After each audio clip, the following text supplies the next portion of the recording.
Welcome to That RPG podcast, where every great adventure starts with a single idea. I'm DQ, your friendly neighborhood GM. I'm Courtney Staples, and I feel so festive right now. I'm Johnny Long. I am festive, feisty right now. So I'm so psyched for this edition of That RPG podcast as we're coming off the high of PAX Unplugged this weekend. And it seems like Christmas has come early for us because we have a phenomenal guest to talk with. Keith, awesome to have you here. Could you just tell us just a little bit about yourself? I'm the author of the blog, The Monsters Know What They're Doing, and the book, The Monsters Know What They're Doing, and the books that followed The Monsters Know What They're Doing. More Monsters Know What They're Doing, How to Defend Your Lair. My latest one is called Making Enemies, Monster Design Inspiration for Tabletop Role-Playing Games. Fantastic. And I understand you were also at PAX with us. Well, not with us, but... Yes, I was at PAX. Anything you come across there, or anybody that you ran into that really kind of stuck out or was intriguing, or was it just business? This year, so I've had some frustrations in the past at PAX by trying to schedule myself an entire weekend of activities and then finding that I couldn't get into things, or things turned out, not to be everything they were cracked up to be. And my last PAX in particular, I got into almost nothing that I wanted to do. Came home very kind of frustrated and disappointed at the overall lack of ROI on the weekend.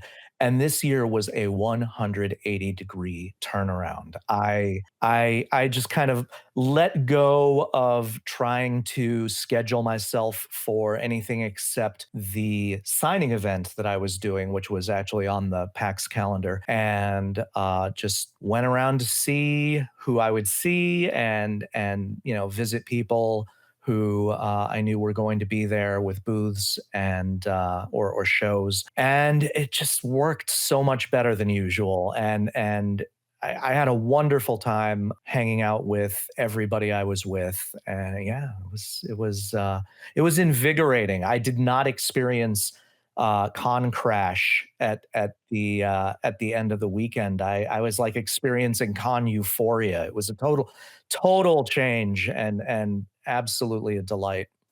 It sounds like you survived the con plague too. You seem perfectly well, and we so far are. Well, I am fastidious about that. I bring ever since COVID-19 broke out, I bring a portable CO2 monitor to all of these events to test the ventilation. I mask in all the con spaces because you don't know where everyone's from or how they got there or who they were with beforehand. I've started using azolastine, which is a nasal allergy medicine that apparently has been shown in studies to reduce COVID-19 transmission. So that's like a little additional layer of defense that I'm employing. Fast forward 50 minutes, we're all buying azolastine.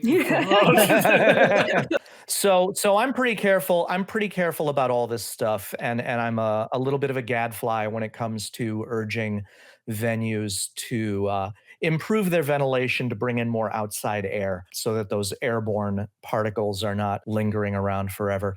As an experiment this year at Gamehole Con in Madison, Wisconsin, which is in a venue that is much better ventilated overall, I tried this year, let's see how I can do just using the azolastine and only masking up in spaces that were particularly crowded or where the ventilation was poor. And I did not catch COVID-19 from that, but I did come up with the good old common cold. So that's the thing about protecting yourself from COVID. You end up protecting yourself from other things as well. I do have to ask, how bad was the CO2 at Unplugged this year? It was pretty similar to the last time I was there, which was in 2023. A lot of the hallways and things were kind of in a mid-range where when transmission rates are low, it's not a big risk. But when they're high, it can be. But the PAX vendor hall always gets really bad on Saturday afternoons. Yeah. That's like a recurring pattern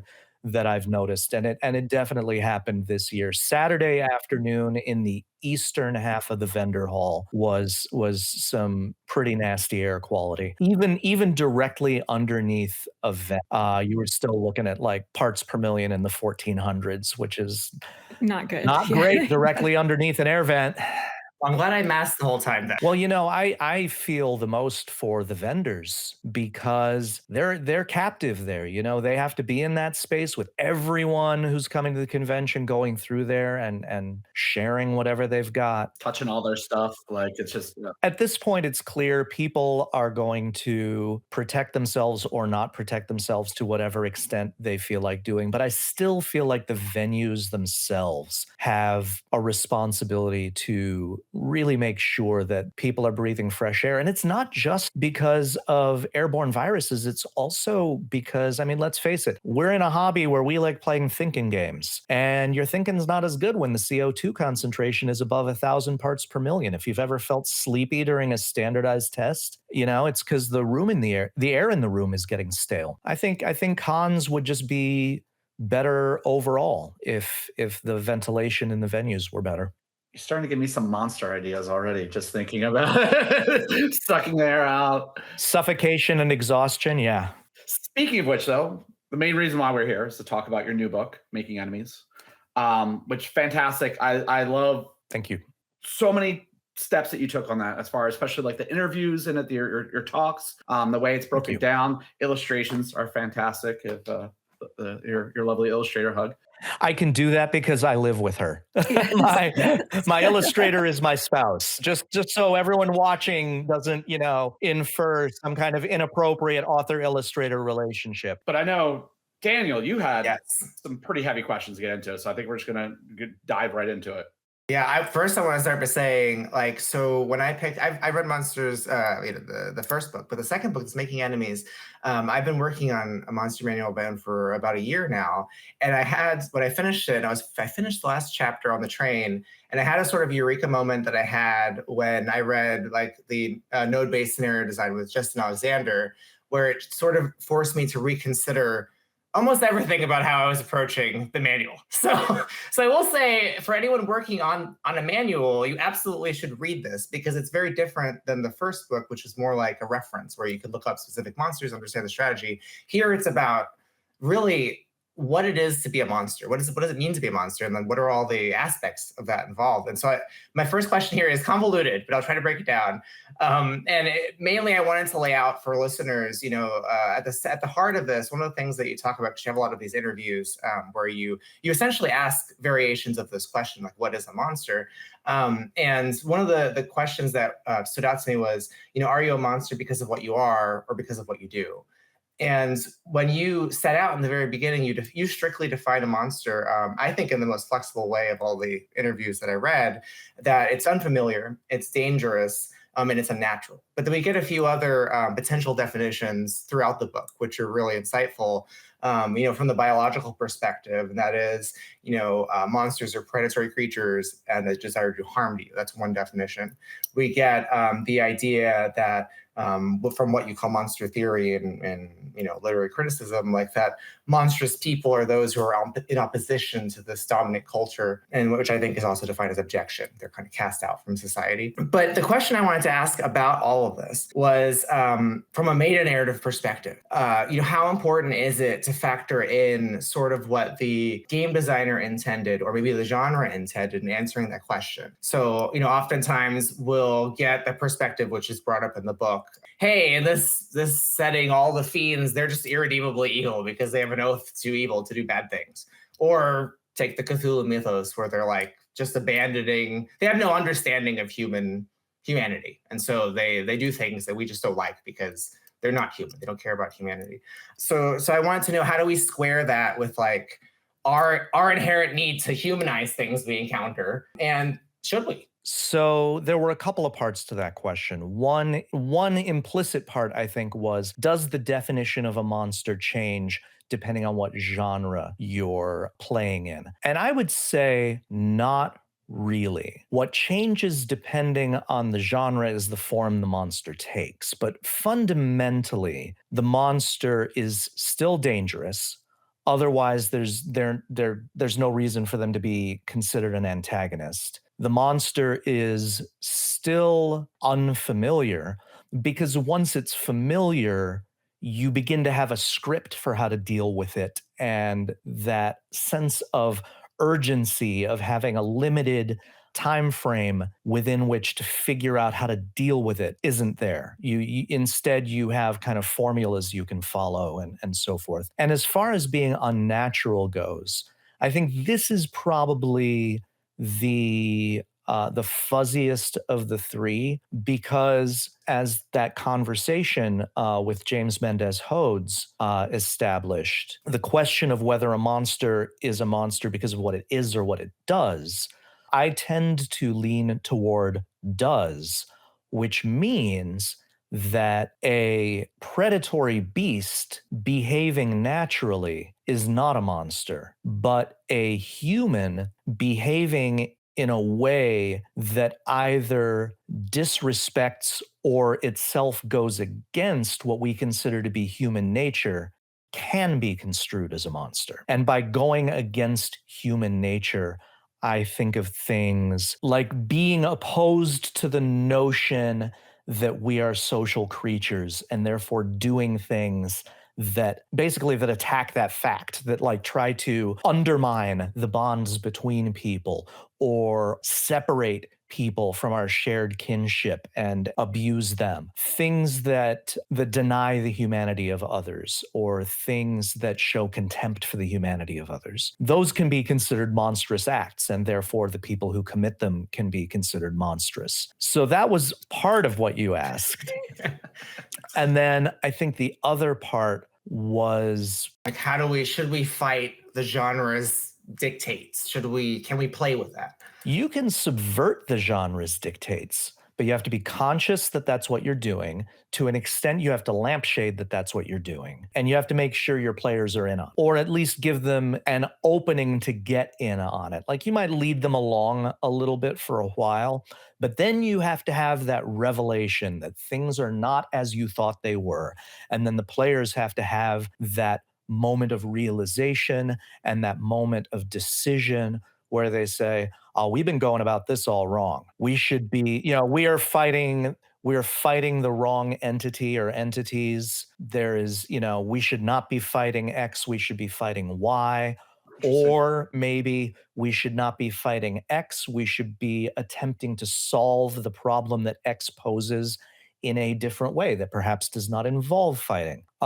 Stopping a monstrous threat does not always mean killing it. Sometimes it means what I call denaturing it, meaning taking away some aspect of it that makes it a monster. Sometimes it's simply about capturing it, imprisoning it, banishing it, in some way removing its ability to do harm, removing its danger. Every genre has its tropes, its assumptions, its expectations. You have some wiggle room, but ultimately you are trying to cater to the expectations of your players to some extent. Now, players expect that you're going to throw them curveballs, and that's fine too. That's good even. Ultimately, you don't want too many happy endings in your horror, and you don't want too many tragedies in your fantasy. You want to keep things in their lane. At that point, it just breaks the immersion. It just takes, you start focusing too much on why it's different, and it just takes you out of what we're supposed to be doing, role playing. I want to touch back really quick on, you mentioned something interesting, that the unfamiliarity of the monster is part of what makes it so scary and such a threat. And it made me think of how in both the comics and the show Walking Dead, the monsters, the undead, become no longer the monsters by like season 3 in the show, because they now know how to deal with them. They know how to set up, they know how to protect themselves. And the monsters become other humans who are, taking advantage of the situation, or have, are punching down or whatever. And that's exactly, like when you said that, it just like clicked. I was like, oh yeah, that's exactly what happened there. It's that once they knew how to deal with the one thing, it's not really a monster anymore. It's kind of just a nuisance or a hazard maybe, but. Yeah, Walking Dead is very much a commentary on how do you identify who the monsters really are? And how do you prevent yourself from becoming monstrous when you are faced with the threat of monsters constantly? How do you prevent yourself from becoming this thing you abhor? Which is a big question. And don't get bitten is not the only answer. I mean, on that note, and going back to what you were saying before about how humans can be monstrous when we go against sort of the facts of humanity, like the fact that we're social creatures and so on. And you also recently did a charity stream on your Twitch account for of a D&D game to raise funds for immigrant and refugee organizations in a few U.S. cities. And curious, how do current events and politics inspire your games, your worlds? How do they show up in your monsters? Oh boy. Well, it's a light question. Yeah. no, they show up in the fact that it seems like for the past decade or so, just about every idea I've come up with for a campaign, for a game system or a game genre or anything along those lines seems to come back around at some point to resistance to tyranny. It just keeps popping up again and again. You know, I have an idea. It's like, oh yeah, resistance to tyranny. Oh, how about that? Resistance to tyranny. Yeah, yeah. It's like something I can't seem to drag myself away from. Yeah, that was another thing that came up in the interview with Mendez. There are some people who don't want to play games in which they are threatened by the man. And then there are people who want the man in their games so they can sock it to the man, you know? And I kind of almost always fall into the second category. I forever want to sock it to the man. And Same. yeah, it is something that comes up. But you know, it's funny. Again, we're talking about that James Mendez Hodes interview a lot here, but it was one that I really wanted to have in the book because Mendez and I are two people who have arrived at a very similar point from very different paths. We are both people who have looked at how orcs are portrayed in fantasy games in general and D&D in particular, and wanted to put a different spin on that, wanted to view them through a different lens. And in fact, when I was doing the Tyranny of Dragons arc with my main D&D group, which was a 7-year journey, because I kept throwing in personal side quests for all the player characters. In there. Yeah, we're in 11-part one right now. And one of the player characters was a human paladin from a noble family that secretly had orc ancestry, which would have been a big scandal if it came out, because they were a noble family in Neverwinter. One of the things I had them do was escort a diplomatic delegation from the orcish kingdom of Many Arrows to Neverwinter. Many Arrows was heavily filtered through my own personal ideas of what it might be. It was much more my Many Arrows than Ed Greenwood's Many Arrows. I took a few of the names and kind of left it at that. But the way I was using it was these were orcs who, by some accidents of history, had discovered that, hey, we're in a really great position of strength right now relative to our neighbors. And they had one particularly enlightened leader who said, this means we can actually stop fighting for now. Because if our neighbors attack us, we can wipe them out. The worst that they can do to us is hurt us a little. And so we no longer have to worry. We can make peace treaties, negotiate from a position of strength, and just see where that takes us. And they had like a golden age because of that.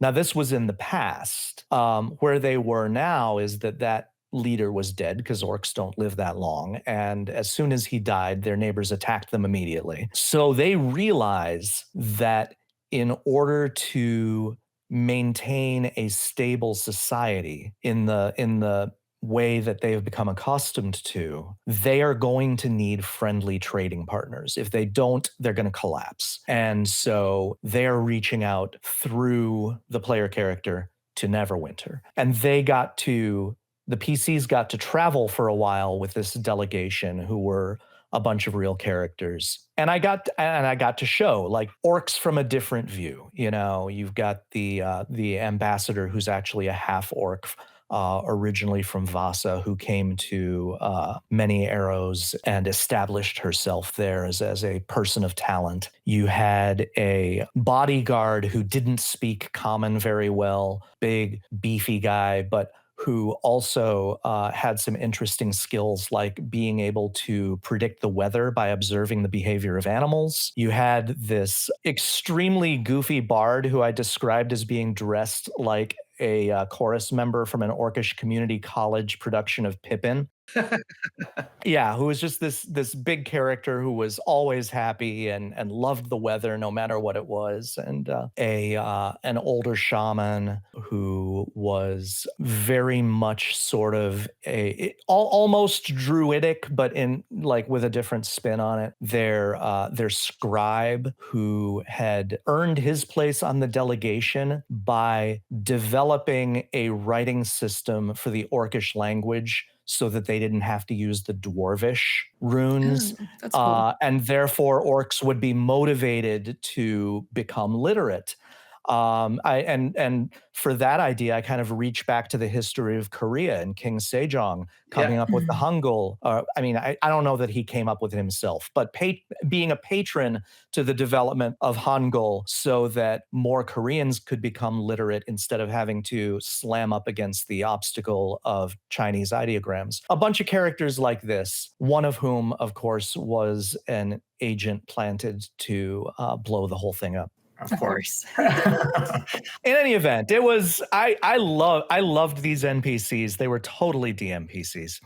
I have to know, do you do voices? Do you like doing voices as a GM? I do voices. I love doing voices. This anecdote, it takes me back to the very beginning of the book in Making Enemies, where you're talking about how to derive sort of motivations for different types of different classes of monsters, essentially.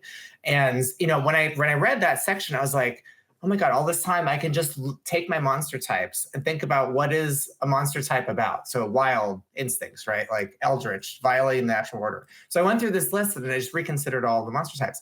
But then, just like your anecdote shows, I started to think about your classic humanoids, right? The ones that they've got social structures, they're close to us in that sense. And we don't want to like just paint them as differently human. We want to give them something that's essentially unique, right? But then I was thinking, well, how do I make, if I reduce the humanoid type to a generic motivation, even if it's derived from their culture, isn't that just essentialism unto itself? So I wanted to ask you about that approach there. Like, how do we get something out of humanoids that lets us turn them into a type, or should we try to abandon that as a category? And I wanted to like give an opportunity for you to speak about, you know, how you started talking about purposes and all the types of monsters.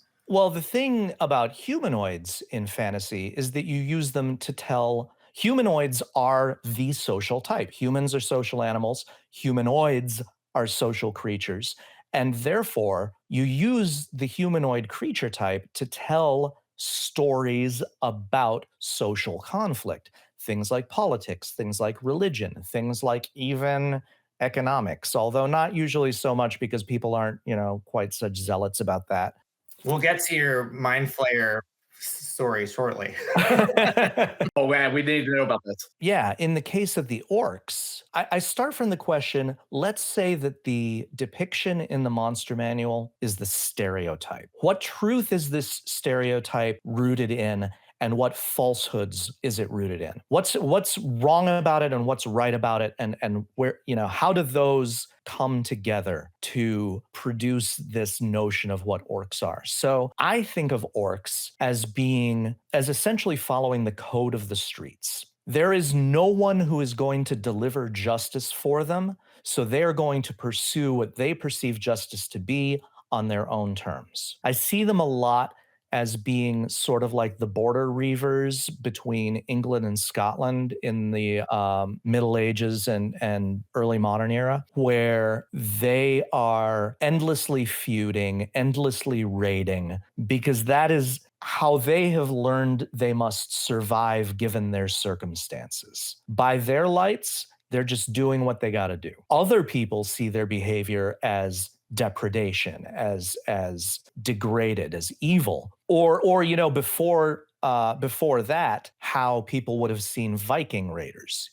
They're monsters. They just come out of nowhere and they burn and they kill and they steal. Orcs are depicted this way by my lights because that is how they've done. And if you ask one of them, they'll say, "Do you know history? I will tell you history. History is this. Elves live in forests. Dwarves live in hills and mountains. Humans live in valleys. Wherever orcs are is already somebody else there. And they attack us, try to drive us out. We have a right to live. We have a right to exist. So we fight. Sometimes we bring fight to them, show them they should not mess with us. Show them what happens when they do." That's their point of view. Love it. I love it. I also love that you keep going back to historical things. And in my mind, I just go to pop culture. So you're like talking about this. I'm like, oh yeah, they love the street cred. Yeah, they're Omar Little. Like they're all coming, like orcs coming, but you keep going to these great things actually happen in our world. And that's why you write books.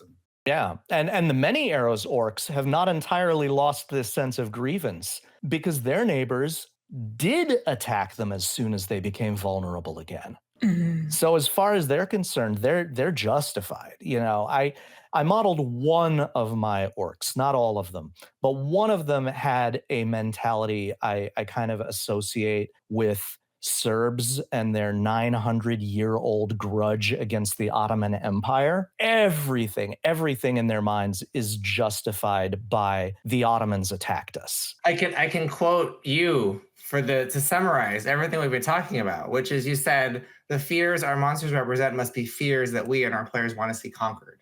So it seems like that's what we're trying to do with humanoids. We're trying to represent a fear we have that we want to beat as the players to recognize that they're human in that sense. At some point, to have healthy relationships with their neighbors, these orcs are going to have to let go of these grudges. Right. Because if the grudges fester, everything is going to break down again. And killing them isn't the answer to doing that. We've got to figure out a way to do it without killing them. Right. These orcs here are sort of the model for the idea that you can have neighborly relations with them, but both sides have to buy into it. And in particular, the stronger party has to buy into it. Yeah. Because if the stronger party insists on holding the grudge, they will abuse the weaker one for all eternity. I wonder if there's anything like that happens in the real world. Anyway, not getting into that one, that's for sure. Speaking of healthy relationships, and hopefully not related to grudges, but we kind of hinted at this before, that your wife, Jen C. Marshall, did the illustrations for Making Enemies. How was it working with her? And it's always fantastic. It's always fantastic. She's awesome. She's a brilliant artist. She did the illustrations for the interior of The Monsters Know and More Monsters as well. Is working on the interior illustrations for the upcoming revised The Monsters Know What They're Doing. Oh, excellent. For the 2025 Monster Manual. Yeah, throughout all the books that she's worked on with you, were there any times that you were really surprised at how her vision of a monster just totally differed from your idea of it? Or were you kind of on the same wavelength a lot of the time? Well, I mean, I'm giving art direction, and also we sit 4 feet apart from each other. So no, I mean, she runs things past me and says, "Is this what you have in mind?" And if I love it, I say yes. And if it clashes a little bit, I say, can we do it this way instead? Usually very hesitantly, because she's so good at what she does. And I don't want to make her redo things if I can help it. But when you look at illustrations like in Making Enemies, the Calavaso or the Vigmar Gravbreiter or Prince Nimblestep, I mean, my God, she's just so good. That was heavily inspired by your daughter asking for a monster that was part spider, part ghost, part pumpkin. That's right. Yeah. Tell us about that process and kind of in general about that sort of unexpected personal or just random inspiration that people can do. Yeah, one of the messages I want to give to DMs out there who might feel hesitant about creating their own homebrew material, thinking it's not good enough. You can take inspiration from anything. Anything in your world can inspire a monster. There is a monster in this book that is that is inspired by a typo on a restaurant menu. There's one that is inspired by this weird storefront I drove past. You know, in the case of the Calabazo, yeah, we were just talking about Halloween stuff and spooky things was the topic of the conversation. I have a late in life child who is turning 7 tomorrow. When we take her trick or treating, she sees the giant inflatable spiders on people's houses, and she just wants to ride them. And this was actually a couple of years ago when I was still working on this book. And then in that conversation, she said, "Dad, you should make a monster that's part ghost, part spider, and part pumpkin." So I am a bit of a language freak. I have a conversational command of Spanish. I wouldn't say I'm fluent, but I speak at a conversational level. I studied it for 5 years, and that was a long time ago. And I don't know why, but in that moment, my brain reported back to me that the words for skull and the words for pumpkin in Spanish were very similar. Calabaza and calavera. I'm like, well, that's a sign. All right. What can I do with that? And also, is there any other word that begins with cala? And I went to a Spanish English dictionary and looked up and found a couple of words. One was calabobos, which roughly means fool soaker. It's a kind of misty rainstorm that you don't realize how wet you're getting until you're already soaked. I'm like, okay, well, there's not much use for that. But the other one I found was calabozo, which means dungeon or prison cell. Okay. And so now I've got something. This thing is not just a pumpkin and a skull, it also imprisons people somehow. And then I thought about how jack-o'-lanterns have the lid you can lift off. What if it trapped people inside itself? And so that's how you have this almost fairy tale like creature, which I opted to make a fae, that looks like a giant jack-o'-lantern on spider legs with lots of viney tendrils that can reach out and seize people and stuff them inside itself. And I decided because it's like Halloween and ghost stories, spooky stories, I decided that this would be the punishment for walking alone at night. You don't go out alone at night or the calabazo will get you. Yeah, that's how that developed. Just some multilingual free association, and boom, I have a giant pumpkin monster. That's amazing. I know we have a similar genesis of how we got into TTRPG, advanced D&D, and then huge gap, and then 5e for me as well. But it's so, and I also know we're Gen Xers. Were you familiar with Inhumanoids back in the day? No, I have not heard of that one. It was a cartoon / toy / I guess comic book. Oh, okay. But there's a character named Decompose that had this big rib cage you'd open up and put things into. And I was thinking that same process. Like as a kid, I was obsessed with that. Well, there is a D&D monster, the Devourer, I believe it is. And it's in either Volo's or Mordenkainen's. I think it's in Mordenkainen's. And it's a fiend, but it works differently. It does not prey on the living. It devours those who have just been killed or maybe just rendered unconscious, and then like sucks up their soul energy. And I didn't want it to be a clone of that. I wanted it to work differently. You're not reskinning things, but yeah, exactly. Like I really wanted this one to be original and kind of fulfill my kid's idea and spirit. Speaking of D&D, and also you were talking about how you're gonna have to go back and do the 2025 monster manual for the monsters know what they're doing. I thought it was really cool how many systems that you included in making enemies.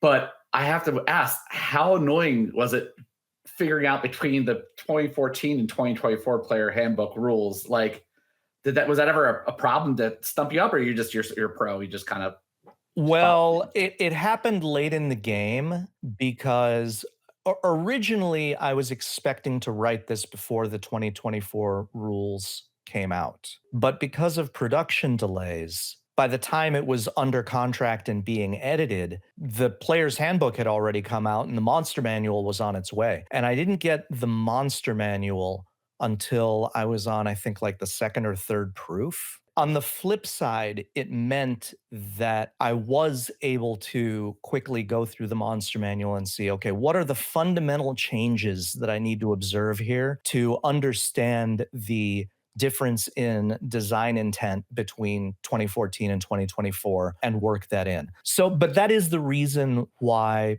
all of the stat blocks are in a 2014 format, and all of the D&D stat blocks.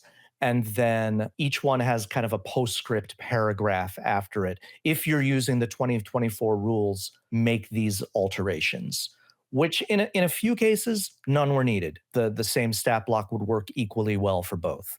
In a couple, some more substantial stuff was required. For instance, Demerstrix, which is a legendary creature with a lair. Well, lair actions are gone. They have to be folded into legendary actions somehow. And also, there are no longer legendary actions that cost more than one legendary action. Instead, it's you can only use this legendary action once between turns. But those were minor, and it wasn't something that was weighing on me. There was nothing that I assumed was going to change drastically in terms of how the game represents certain things, models certain things mechanically, and yeah, nothing there really changed. I think the only thing, the biggest change in that respect is I had to double the speed of the bin Ozg so it would still be twice as fast as a dwarf. So instead of going at 50 feet, it went at 60. So in the book, you present a lot of approaches, right, to building a monster, whether it's by metaphor, by biology, the needs of the narrative. Do you have a particular direction that you start with when you approach building a monster? Nah, I start with the needs of what I'm writing it for. So if I'm writing it to be a foil for a particular character, then I start with that character and kind of try to make their shadow. If I'm writing it to fill a narrative role, then I, choose the creature type and kind of go from there. If I actually am trying to do something metaphorical with it, I might begin with that. But honestly, I don't do that very much. It's certainly something that can be done and that I might do more under other circumstances than the ones I've found myself in, but there hasn't really been any instance I can think of off the top of my head where I've set out from the beginning wanting to tell an allegorical story. Mostly it's just been what's going to be a really good foil for this particular PC. For for our bard character, he had to travel into the Feywild to obtain something, and so his foil was an archfey. Another character was a druid who was trying to address certain imbalances of the sort that had brought down the society she was from, and so against her, I opposed her with technology. So at first it was thieves who had gotten their hands on some particularly dangerous magic tech weapons, and then it was the artificer who had created those weapons and had built a kind of like mech for himself that was a warped mirror of wild shape. Then it was that artificer's mother who was an Ifrit in the city of Brass. So, and then for the paladin, it was the one enemy agent embedded with the delegation of orcs, and you didn't find out that she was the enemy until close to the end. So yeah, it's and for one of my players, it was just a bunch of anonymous goblins and hobgoblins, because that was what made the most sense in that instance. I mean, I had an ulterior motive for asking this question because I wanted to know more about the intellect of our anecdote that you slipped into the book. That was another one of those side quests. And that was one I knew was coming, and so I had lots of time to set it up. What he's referring to is the fact that for several months of play before this particular quest ever began, everywhere the player characters went, suddenly the food was very bland.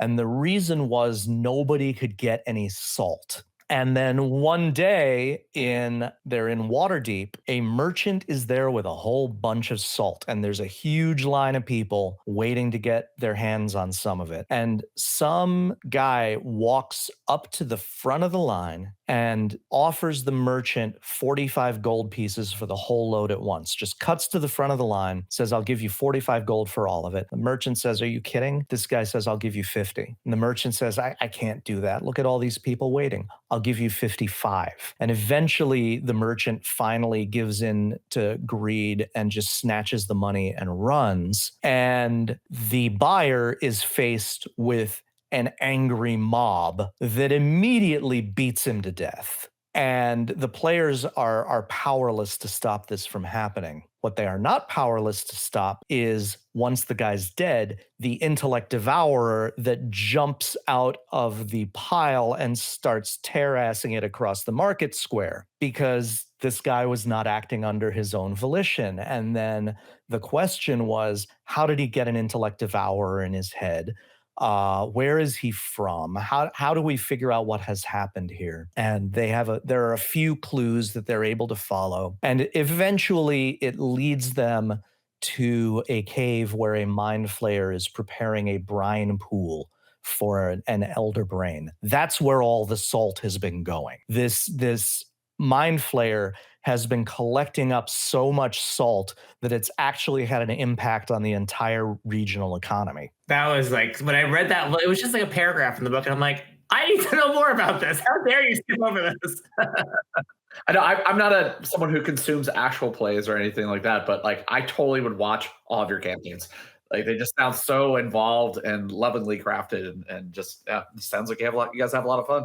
Yeah, well, one of my favorite parts was about halfway through that, when they find their way back to this person's home village. I modified the intellect devourers and the mind flayer a little bit to make them more capable of dominating people on a long-term basis. One of my complaints about the 5e mind flayer is that it's just not quite powerful enough to carry off an evil scheme of domination. Like, it could dominate a break room.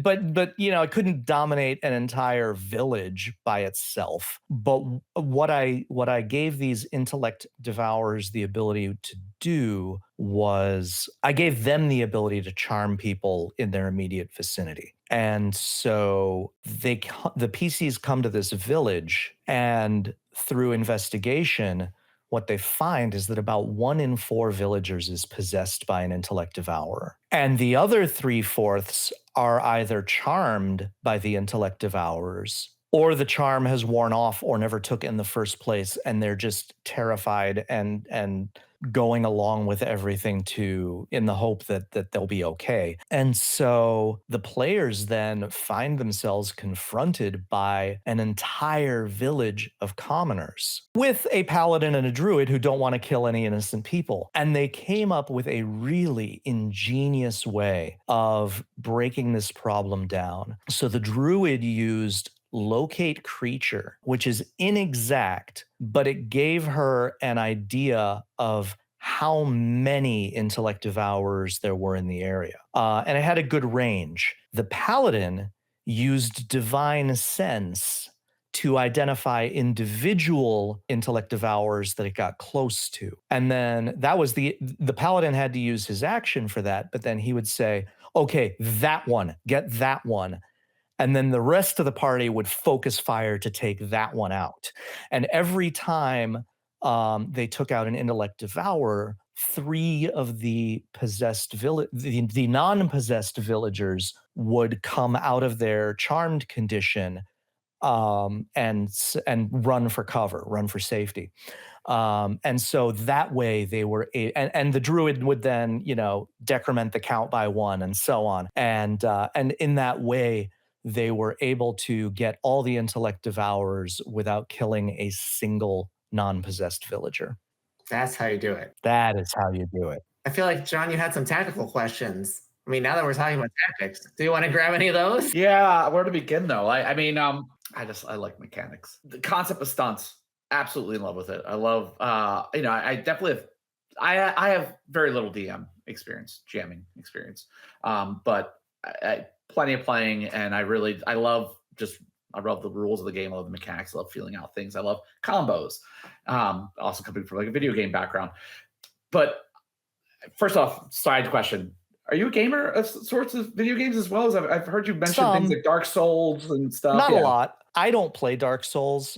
Jen plays Dark Souls. But the way I think about stunts is a combination of chess tactics and Dragon Age Origins, filtered through the fact that I applied that concept very heavily in The Monsters Know What They're Doing, both the blog and the book. I mean, for those who aren't serious chess players, basic chess tactics exploit the fact that the players have to take turns, as well as the movement abilities and attacking abilities of the pieces, combined with the fact that you are never allowed to leave your king in check. Those three things together account for all your basic chess tactics and the fact that they work. Forks, pins, skewers, distraction and attraction, double attacks. All of this comes from the forced alternation, the movements of the pieces, and the fact that you can't leave your king in check. And then Dragon Age is where I got the primer detonator understanding.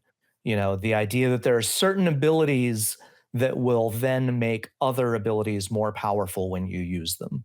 Yeah, bump set spike. Yes. Well, I also play volleyball, or did back in high school. I am too heavy for a good jump now, but I played a lot of volleyball in high school. And yeah, set spike. In D&D, something gives you advantage and then you roll with advantage. Or like in the case of rogues, circumstance, sneak attack. In other systems, it generally has to be a little more consciously constructed, specific to that particular maneuver. In fact, in Call of Cthulhu, they even call it maneuvers.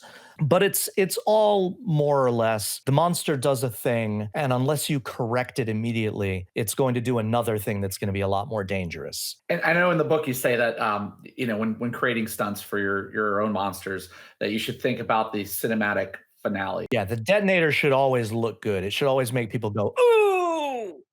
So my question is, have you ever gone to this is where my sadistic mind goes to, like trying to just go out and counter your players specifically with a monster with a stunt? Like I'm thinking things like a grapple into dragging across a spike growth, or like using the Sleet Storm spell on people with if you have a bunch of casters that have Warcaster, because it totally negates that. Or are you more judicious and benevolent? Well, I've never had a party full of Warcasters, but if a monster has those abilities and would have had occasion or reason to think of using them together, yeah, absolutely. I will totally do those things, because for me, that's part of role playing the monster. And I think combat is very often a lost opportunity to role play your character's fighting expertise. It's not just what's going to get me, the most points of damage. It's my player character is a survivor. They have to be good at what they do, or they're going to die, because adventurers who don't know what they're doing die. So they need to think about their abilities and how to make the highest and best use of them. They need to be creative about it. And if they are creative characters, they will come up with creative uses for what they can do. I don't see combat and role playing as opposite ends of a spectrum. I see them as two sides of the same coin. You're preaching to the choir. I mean, our system OSR Plus, it literally rewards role playing in combat, and even to things where you can actually role play against yourself to take like bids and whatnot. Let me tell you about that. There was a game. Oh yeah, right. Story time.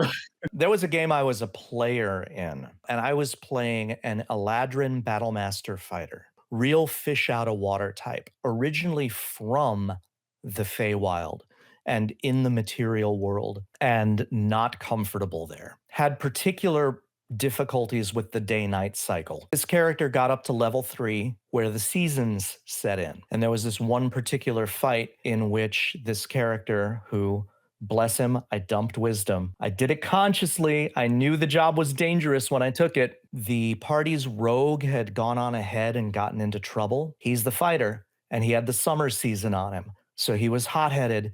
He ran in, jumped in front of the rogue, started attacking this particular monster, which then put the whammy on him, made him approach, and then hit him with an attack that decapitated him in one attack. Oh, shit. Oh, no. Oh. Took his head clean off from here up. My DM, who is my best friend going years and years and years back, said, "I'm sorry." And I'm like, nope. It was glorious. Now I've learned something about you as a DM. And here you are telling the story again. I mean, obviously it was memorable. Oh, yeah. Monsters should be memorable. And scary. Well, unnatural, dangerous. Unnatural and dangerous. Yeah. That one had all three. But that taught me, oh, okay, I have a DM who is willing to throw totally overpowered monsters at us. I better watch out for that. Would knowing that have changed this particular character's behavior? Nope. Because this character was an Eladrin fighter with the summer season on him. What else could he have done? It's all he could have done. Playing into his nature, right? Yeah, that was that. So we normally end our interviews with a little rapid fire questions. Just we're going each one real quick to you. You answer as you wish. Is there anything that we missed or anything that you want to talk about, or how are you feeling about things in general? I'm feeling great. Good. You've been awesome, man. It's such I literally could just sit here and do this for hours, but we really do respect your time and we don't want to do it. I know we're a little podunk nobodies, but if you ever want to come by and roll up a venture hook with us or something like that, we'd love to have you do that. But I do have, before our rapid fire questions, this is technically a rapid fire question. This is a question that we're trying to make a tradition as we go from episode to episode. We interview people. And that is for fledgling game designers, what is your number one tip? And you can gear this towards monster design in particular, if you like. Yeah, wow. I feel like when I have advice for people, I put it in a book. Yeah. A few books, maybe. Yeah. To give you an example, the last one from 9th level games was Kill Your Darlings. And Heather's was get the game out there. Don't hold it back. One piece of advice for game designers: if trends are not pointing in the direction of what you love and what you want to bring into the world, don't worry about it. Make what you love and bring it into the world. That makes me feel much better. You're doing it right, DQ. Don't worry. You're doing it right. Because listen, I know to my bones that my tastes are not those of the larger overall D&D community. There are things that everyone seems to want that I don't want at all, and vice versa. And yet I have written books that people love and buy, because it was the book I wanted to write. So you can do that too. Whatever it is that you have a passion for, make that thing. You will find your audience. You will find the people who share your passion, and they will find you. So given that we're almost at Thanksgiving, and you've written in the past about like making feasts for your players, cranberry sauce, canned or homemade? Not a fan either way. Not a fan of either? Wow. No, Wow. I don't eat the cranberry sauce. You know what though? I do have a good recipe for a cranberry chutney, and that I like. We should ask him and follow up to I know these are rapid fires. We got to know what he drinks. I was a teetotaler for years and years and years, and finally loosened up after I was with my now spouse for a couple of years. But I don't drink very much. And when I do, it's usually mid-priced wine or beer with a very low hop content. I prefer malty beers over hoppy beers. Red wine over white, not because of the taste. I like the taste of both, but white wine disrupts my sleep, I've found. After drinking white wine, I never get a full night's sleep. Best modules. I've heard you talk about Curse of Strahd. I've heard you talk about Oh God, Tomb of yeah. Annihilation. For 5e, Curse of Strahd and Tomb of Annihilation are number 1 and number 2. Uncontested. My follow-up. So I was looking at my bucket of rapid fire questions, but really what I really want to know, because I'm spending so much time working on our first system, which is fantasy based, but at heart, I'm a sci-fi reader and someone who really loves sci-fi. Are we going to get from you a book in any form that has to do with sci-fi, either aliens or monsters or anything in that realm? Specifically, probably not. Because while I do read a fair amount of science fiction, I've not really had the opportunity to play science fiction RPGs. At least not tabletop ones. I've played a couple of, computer RPGs that were science fiction, but yeah, no, I haven't played any science fiction TTRPGs. Would really love to play some Orbital Blues, but but yeah, that's not on the horizon at this time. Now, I mean, you can certainly take a lot of the content of Making Enemies and adapt it to science fiction. And I make that pretty clear at the outset. But when I discuss examples, they are generally fantasy, possibly horror fantasy, but they're not sci-fi. It's true. I think a lot of even the beginning matter of the book, like I was also thinking in terms of stuff as I was reading. And it's like, I can't let my mind go there because that's like that's a road I can't go down. I can't come back from, Triangle Agency. Would you consider Triangle Agency to be sci-fi? All right, that's another one I've got on my shelf that I'm eager to play. Why don't you tell us about Triangle Agency and why you like it? Mainly I like it because it reminds me of the computer game Control, which I got, and I don't know why I got it. Maybe it was gifted to me. I genuinely don't remember. I had it in my Steam library, and I was just looking for something new to play, and I confused it with a different game that was more cyberpunky. And I said, well, I'll play it, thinking I was getting into a cyberpunk experience, and it turned out to be something completely different. And amazing. That game, I loved that game more than I ever anticipated I would. It was the perfect combination of action and just that particular kind of weirdness. Excellent moments of humor, and it was just, yeah, I love Control. Well, there you go, listeners. We might get some commentary on something like Triangle Agency if we wait long enough. Keith, thank you so much for coming on. This was awesome. We literally, like I said, we could keep going on and on and on, but I'm sure you're a busy man and want to spend time with your family. The book Making Enemies is out. Simon and Schuster, right? Sorry, Simon and Schuster. Yes. Not Simon and Schuster. Worcestershire sauce. Some things down here don't react well to Simon and Schuster. Can we just get you to do voices all night? I know. How about my little goblin spiv named Scam Likely? Don't draw any inferences from the name. I'm an honest businessman. Oh, I love him. If you do a weird voice, I'll get attached to the monster. This happened in his brother's campaign where he did with the Grum. All the Grum talk like this. No, I hey, buddy. Get enough. But seriously, thank you so much, sir. Go out there, buy the book. It's awesome. Well, thank you for inviting me. We'll hope to see you at another pack soon. Next year, the monsters know what they're doing, revised for 2025. Thanks for listening to That RPG Podcast, where every great adventure starts with a single idea. Join us next week for more from our series, Naughty or Nice, where we share tips on how to keep your magic items magical. Interview Keith Ammann, author of Making Enemies, and embark on an adventure to save Christmas in a hard-boiled detective mystery set at the North Pole. See you next time.